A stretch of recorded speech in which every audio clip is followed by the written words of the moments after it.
रूस चाहता था अफगानिस्तान रूस के फेवर में आ जाए और अमेरिका चाहता था मेरे फेवर में। अफगानिस्तान रूस के फेवर में चला गया। अब अमेरिका को यह बात अच्छी नहीं लगी। अमेरिका ने क्या किया, रूस को भगाने के लिए वहां के स्टूडेंट्स को उठाया और उन स्टूडेंट्स को हथियार दिया और कहा देखो रूस तुम्हारे कल्चर को बर्बाद कर रहा है, इस्लामिक कल्चर होना चाहिए, बुर्का पहनना चाहिए, मदरसा में जाना चाहिए, ये क्या कर रहा है, इसको मारो। 1979 से 1989 तक ये सब मार के धज्जी उड़ा दिया सब रूस का। 10 साल पिटाया रूस, 20 साल पिटाया अमेरिका, इसीलिए इसे ग्रेवयार्ड ऑफ द एम्पायर कहा जाता है।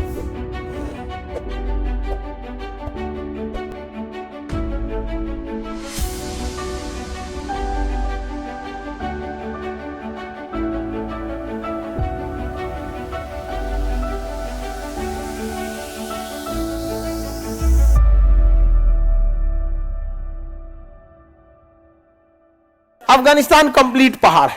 अफगानिस्तान क्या है, कंप्लीट पहाड़।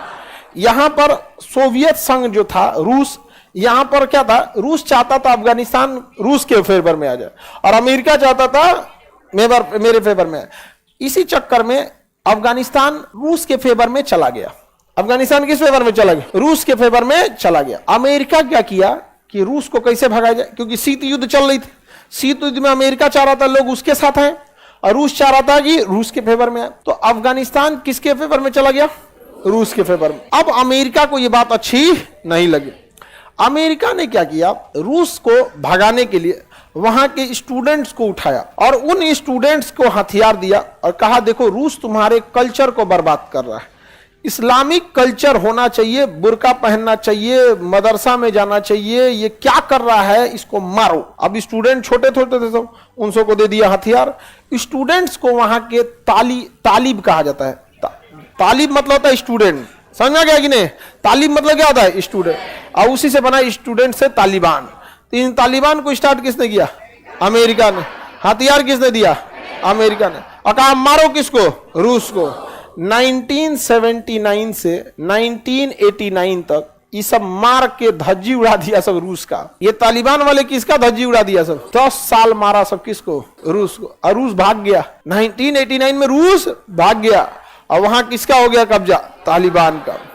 तालिबान वहां कब्जा किया 12 साल तक। 2011 में एक घटना हुआ अमेरिका, 2001 में 9/11 का हमला हो गया अमेरिका में और ओसामा बिन लादेन अमेरिका को उड़ा दिया है। उसका 2 बिल्डिंगें उड़ा दिया, वर्ल्ड ट्रेड सेंटर, पेंटागन में ले जाकर लड़ा दिया। ये सब अमेरिका बौखला गया। पता चला कि उसको शरण दिया है तालिबान वाला। अमेरिका आके लड़ गया, कहा कि हम तुमको भी मारेंगे। तालिबान कहा आ जाओ, अब ये रूस को निपटाए हैं, आ जाओ हवेली पे। अमेरिका चल गए हवेली पे कब, 2001 में। अब पिटा के निकले 2021 में। 10 साल पिटाया रूस, 20 साल पिटाया अमेरिका, इसीलिए इसे ग्रेवयार्ड ऑफ द एम्पायर कहा जाता है। क्या कहा जाता है, ग्रेवयार्ड ऑफ द एम्पायर। कितने बड़े शक्तिशाली है, आइए अफगानिस्तान में। अब भारत का अफगानिस्तान से संबंध बहुत ही बेहतरीन है। हम लोग उसके हर विकट परिस्थिति में साथ खड़े रहते हैं, समझ में आ गया। इवन की जब भी देखेंगे लोग, तालिबान कब्जा भी कर लिया था तो वहां हॉस्पिटल्स में दवाइयों की कमी हो गई थी। आज भी भारत से ही दवाइयां जाती हैं। अफगानिस्तान का सबसे बड़ा हॉस्पिटल बच्चों के लिए जो है Indira Gandhi super specialist hospital, Indira Gandhi super. ससुरन छोटका बचपन में ज्यादा इलाज का जरूरत पड़ता है, तनियों कुछ झेल नहीं पाता है, सब सीधे नहीं पड़ जाता है, सब तनी मनी होगबे करता है सब, उसमें फेफड़ा उपड़ा अच्छा से काम हो नहीं करता है वहां पे।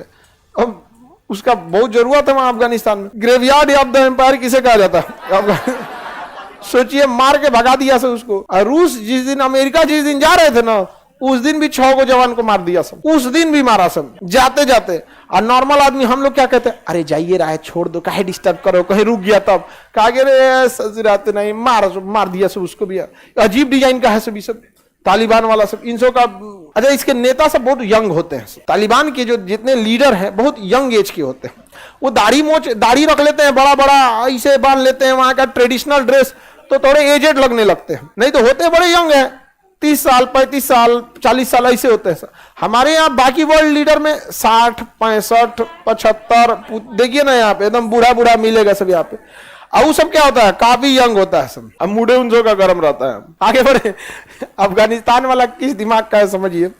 जब भाग गया था यहाँ से अमेरिका ना, तो उसका एगो हेलीकॉप्टर लेके उड़ गया तालिबान वाला, उड़ने के बाद पूछ रहा उतरता कैसे आधा घंटा उड़ाया और हद तब हो गया जब उतारियो दिया पूछ रहा उतरेगा कैसे।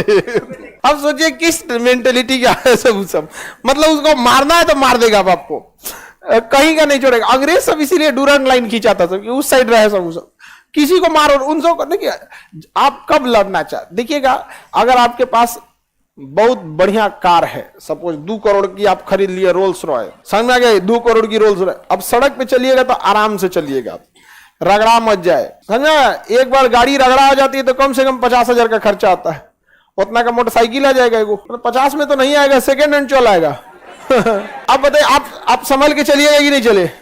आप कोनो सेकेंड हैंड मोटरसाइकिल लिया, मार लहरिया कट मारेगा, छिटा जाए, ये कौन चाहिए रे तोरा में, यहाँ पे नहीं समझे। वही हाल अफगानिस्तान का है, क्या वहां न फैक्ट्री है न इंडस्ट्री है न कुछ है ही नहीं वहां पे। मारिएगा कुछ पहाड़ है, बम मारेगा तो पहाड़ में जल्दी काम भी नहीं आता है, कुछ मिसाइल बम बारूद कुछ जल्दी काम नहीं आते हैं सब यहाँ पे। अब यही हो गया, पहाड़ पे अफगानिस्तान वालों से लड़ना बड़ी मुश्किल है, जैसे भारत में नक्सलियों से लड़ना, जंगल एरिया है यहाँ पे। अब वहां पे धीरे धीरे अब देखिए क्या हो रहा है क्या नहीं हो रहा है। अफगानिस्तान में हाथ किसके हाथ में चला गया है, तालिबान वालों के हाथ में अफगानिस्तान चला गया। अफगानिस्तान समझ में आ गया। फिजिकल नक्शा में देखिए आप अफगानिस्तान को पूरा पहाड़ दिखेगा, अफगानिस्तान को फिजिकल नक्शा में देखिए कंप्लीट पहाड़ दिखेगा, पहाड़ के अलावा आपको कुछ भी नहीं मिलेगा। पूरा अफगानिस्तान क्या है, पहाड़। अफगानिस्तान मिल गया पहाड़, पूरा का पूरा अफगानिस्तान क्या है, वो पहाड़ है। आगे बढ़े, देखिए मेरी और एक चीज ध्यान से, इधर अफगानिस्तान के पास यहाँ देखिएगा लिखा होगा हिंदू कुश, ऊपर में पाकिस्तान और इंडिया पाकिस्तान के बॉर्डर पे ऊपर यहाँ पे हिंदू कुश लिखा है, हिंदू कुश। ये कौन सा पर्वत है यहाँ, हिंदू कुश पर्वत। ध्यान से देखिए यहाँ पे ऊपर में लिखा होगा अलग अलग अक्षर में हिंदू कुश लिखा है, हिंदू कुश अलग अलग में हिंदू कुश पर्वत। अफगानिस्तान पाकिस्तान की सीमा पे कौन सा पर्वत है, हिंदू कुश पर्वत। हिंदू कुश पर्वत कौन सा पर्वत है, नहीं मिला, कौन सा पर्वत, हिंदू कुश पर्वत। कौन सा पर्वत है भाई, हिंदू कुश पर्वत। मिला, हिंदू कुश पर्वत को पार करके आते थे ईरानी भारत में, इसलिए यहाँ के लोगों का नाम रख दिया हिंदू। क्या नाम रख दिया है, हिंदू।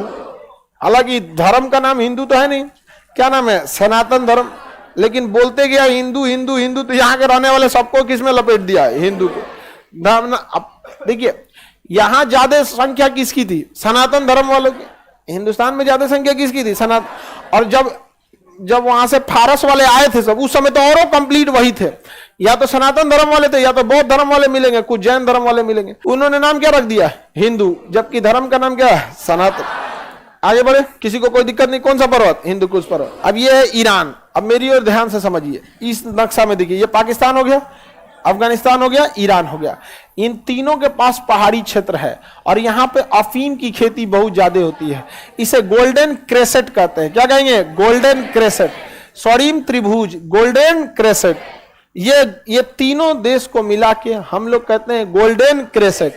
गोल्डन क्रेसेट, गोल्डन क्रेसेट में अफीम की खेती बहुत ज्यादा होती है। अफीम की खेती, अफीम एक मादक पदार्थ है, नशा वाला चीज होता है।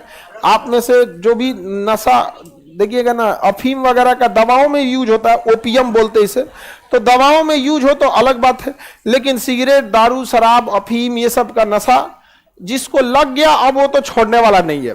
बहुत कम रेशियो है छोड़ने का, और छोड़ भी देता है ना तो 1 साल मेहनत करके छोड़वाइएगा, आपको फिर कोनो ना कोनो को पिया देगा। बहुत मेहनत से छोड़ना पड़ता है, इसलिए ये सब चक्कर में कभी मत पड़िएगा। जैसे देश का कोई संविधान होता है ना, हर देश का अपना संविधान है कि हमें क्या नहीं करना है, हर देश का मूल ढांचा है।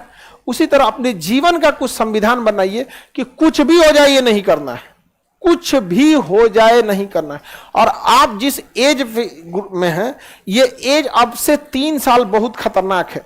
इसी एज में आपको नशा लगेगा, आपका मित्र आपको खैनी खिलाएगा, समझ में आ गया कि नहीं आएगा। अच्छा, ये नशेड़ी वगैरह जितने होते हैं ना, सिगरेट वगैरह वाले, ये आपसे बहुत ज्यादा काम नहीं कर पाएंगे। उनको लगेगा कि खैनी खा लेते हैं हम काम कर पाएंगे, खैनी नहीं खा पाएगा, वो टेंशन में रहेगा यहाँ पे। और खैनी खाने का जहां तक कहीं ठुक पूरा की चाइन को ले रहता है यहाँ पे, और कहीं ज्यादा जो अरे दुकान ऊपरा लेके चल जाता है, कौन ऊपरा ले जाके रख देता है। तो खैनी उनी वाले सबको, अच्छा हम क्लास में तो किसी का च्युइंगम देख लेते हैं तो हम व्यवस्था कर देते हैं उनको, समझ में आ गया कि नहीं आ गया। कोई लड़का च्युइंगम जल्दी नहीं खाता, वो किसी को दिखाने के लिए खाता है, लड़की उड़की रहेगी सब ना, उसको लगेगा ये बहुत अच्छा काम कर रहा है। उसको सिलेबस नहीं पता है, बताओ। लड़की को ये सब थोड़ा सीधा साधा उसको लड़का पसंद है, एकदम चुपचाप सीधा साधा काम करे, क्योंकि उसको चाहिए कि भोदा है ठीक है ही, भोदे चले चाहिए ही, नहीं जान जाएगा, एक डांट के रखना आसान रहेगा, मुट्ठी में रहेगा। अब तुम ले मोटरसाइकिल लेके घनाक से निकलेगा, बगल में कहा दूर ससुरा हमरा बैठाएगा तो लाटिए देगा, बात ये ठीक ना है, पहले ही तुम लोग डरा देता है। ये सब के लिए कुछ इस सब चक्कर में नहीं पड़ी, ये एज बहुत खराब है। ए बकलवा सीधा देख, गुलाबी शर्ट टोपी पहना है, अपना नहीं देखा है शकल, सीधे देखो इधर, चल जाओगे बाहर बकलोल कहीं के, चौराहा पे है गाँव में समझा रहे हैं, अभी बकलोलवा को समझ में नहीं आ रहा है। ये 3 साल में अगर आपको नशा वशा का आदत लग गया, देखिए कोई भी नशा शराब पर डायरेक्ट कोई नहीं पहुंचता है, पहले वो खाएगा च्युइंगम, नहीं तो खाएगा सौंफ, ये सब चीज स्टार्ट करेगा, सूखा कसैली, धीरे धीरे वो स्टार्ट करता है। समझ में आ गया कि नहीं आ गया? और आप इस चीज का गौर कीजिएगा, हर गांव में ना, हर मोहल्ले में कुछ लड़का होगा जो इसका आदत लगवाएगा, और गांव का कोनो ना कोनो ऐसा कोना होगा जहां कहीं बहुत कम लोग जाते हैं, वहीं बैठ के सिगरेट धुकाएगा, वहीं खैनी बनाएगा, वहां पे कोई ना कोई जगह, वो समझिए ईपी सेंटर है वो गांव का। आज आपको अपने पैसा से खिलाएगा, कल आपकी मजबूरी हो जाएगी। शुरुआत में आप शौक से खाते हैं, उसके बाद धीरे धीरे आप उसको पार्टी वगैरह में काम करने लगे, अरे चलो शराब पी लेते हैं, आज पार्टी है, किसी का बर्थडे है, ये कर लेते हैं। फिर उसके बाद आप उसके लिए हैबिचुअल हो जाते हैं।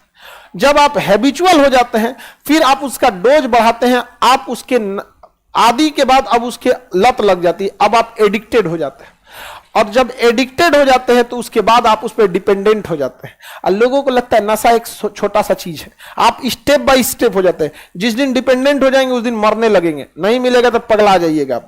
ये सब चीजों से बचिएगा। हम लोग तब उस एज को पार कर गए। अब इस एज में आदमी मना कर दिया नहीं तो नहीं, लेकिन जब हम आप लोग के एज के थे तो बहुत सारे दोस्त सब जिनको शराब पीने की आदत लग गई थी, भाई दोस्ती के लिए नहीं पी सकते हो, हम कहे बिल्कुल, लेकिन तुम दोस्ती के लिए छोड़ दो, दोस्ती निभाने का जिम्मेदारी हम ही लिए हैं। ये कौन सा बात होता है? आज के डेट में भी ना बहुत सारे लोग कहते हैं कि चलो कोई पार्टी हो जाए, हम कहे चलो, दो पुराने दोस्त मिलते हैं, लोग तुम्हें जो खाना है खाना पीना ऑर्डर कर लो, हम उसका पैसा दे देंगे, लेकिन अगर तुमको गुटखा खाना होगा, शराब ऑर्डर करना होगा, अपने पैसा से करो, हम नहीं देने वाले हैं वहां पे। कई बार ऐसा देखिए, जब आपने कभी पुराने दोस्त वगैरह मिलते हैं तो उसमें कुछ कुछ हैं सब जिसको ये आदत लग जाती है। अच्छा, उनको अगर ये लग जाता है ना कि हमारे साथ कहीं जाना है, तो बड़े बड़े कहीं जाएंगे ना, मुंबई, तो हमको इस तरह से बोलते ना, सर चाहिए, मतलब शराब और अब चाहिए। बगलिया में कहता है कि नहीं, तो एक दूगो है सब जिसको इसका जरूरत रहता है, उस सफा लग जाता है, वो कहता है अरे ये नहीं लेते हैं, मतलब हम ले लेते हैं, जहां हम बहुत कोशिश किए लेकिन थक गए। जो शराब पीने लग जाता है, लगभग ना है कि वो छोड़ेगा, समझ में आ गया कि नहीं? बहुत मुश्किल है, साल भर उसको करिएगा तब फिर कहेगा आज पी लेते फिर छोड़ देंगे। इस सब चीजों से आपको बचना है, समझ में आ गया कि नहीं आ गया? नहीं तो फिर जीवन नरक हो जाएगा, आपको कोई फायदा नहीं होगा। आप देखिए, शराब गुटखा पान बीड़ी ये लोग खाते हैं, कौन सा स्पेशल काम है? वो खुद पछताते हैं, खुद प्लान बनाते हैं छोड़ेंगे, लेकिन छोड़ नहीं पाते। और ये सबसे बड़ा इसका असर होता है संगत से। अमूमन देखिएगा, लड़कों में ये सब चीजें ज्यादा देखी जाती, लड़कियों में ये कम देखी जाती है, वहां देखी जाती है जो बहुत ज्यादा ओवर एडवांस बनने लगती है। समझ में आ गया कि नहीं? तो ऐसे सामान्य घर की लड़की में आप नहीं देखिएगा। क्यों? क्योंकि सामान्य घर की लड़कियों में ये लत, ये संगत होता ही नहीं है। यानी ये नशा वगैरह की चीज संगत से आती है, आपको आसानी से संगति मिल जाती है। और जैसे कोई आएगा ना, उसके बचने के 2 रास्ते, एक वो कहेगा कि दोस्ती के नाम पे पी लो, और वो टारगेटेड होते हैं, आपको लगता है कि दोस्ती में उनका प्लान है कि इसको 6 महीना में पिला देना है, समझ में आ गया, खैनी खिलाई देना है 6 महीना में। इसका एक रास्ता दोस्ती के लिए, क्योंकि सबको दोस्तों का काम आएगा, और ब्लैकमेल करेगा, सर हटो तुम्हारे क्या फायदा, तुम ये, तो जैसे आपको कोनो खैनी के लिए झाड़े, ऐसा ना वो करने लगे, ओ भाग जाए अपने जोश से, यहाँ पे अपने भाग जाए, यहाँ पे जैसे कोनो शराब उल्टी उल्टी करके भाग जाए यहाँ से, उसको ये लग जाएगा कि सोच रहेगा पियाएंगे मरिए जाएगा नहीं तो एक दिन नाच देगा। लम्हों में खता की थी, सदियों में सजा पाई। इस सब चीज से बच के रहिएगा। और लड़की लोग भाई, आप लोग खैर ये सब चीजें आप लोग में कम होती है, कुछ ओवर एडवांस होती है सब ना, उन सबको से थोड़ा बचे के रहिएगा साइड में। यहाँ पे बिना मतलब का नौटंकी, हालांकि हम ओवर एडवांस लोग को तो यहाँ झाड़ देते हैं, यहाँ पे सब ओवर एडवांस लोग को यहाँ समझ में आता है कि बाप रे यही लोकतंत्र है, सब बराबर आगे बढ़े। तो गोल्डन कैसेट किस चीज के लिए है? अफीम के लिए। गोल्डन कैसेट अफीम के लिए।